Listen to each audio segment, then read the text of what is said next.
nous, la gestion des déchets, c'est un problème important, enfin une problématique importante dans la mesure où il y a la gestion de nos propres déchets, mais il y a également le résultat de l'activité que l'on fait chez nos clients, puisque en fait, une des activités importantes historiques du groupe est l'activité de nettoyage, et dans ce cadre-là, on collecte un certain nombre de déchets chez nos clients. Donc, chez ces clients, soit nous avons affaire à des clients industriels qui ont leur propre filière et en fait, on se contente de respecter leurs procédures par rapport à ces sites-là. Soit on a affaire à des clients qui sont plus souvent des clients d'ordre plutôt tertiaire, commerciaux, etc., qui eux ont surtout des déchets type DIB et ensuite papier, carton, etc., mais qui aujourd'hui ne sont pas organisés pour faire ces tris.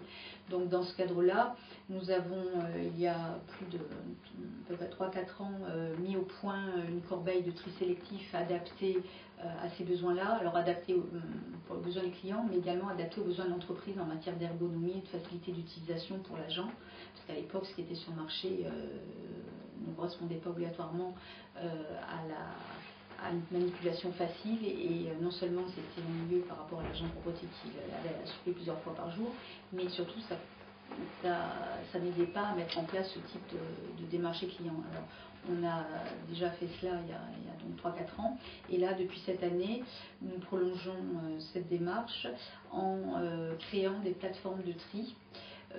Pour l'instant, papier-carton, on espère pouvoir ensuite faire d'auxiliaires qui vont permettre aux clients de nous confier ces stocks, enfin ces tris, et de traiter nous le recyclage pour pouvoir lui reverser ensuite les éléments liés à la suite de ce recyclage.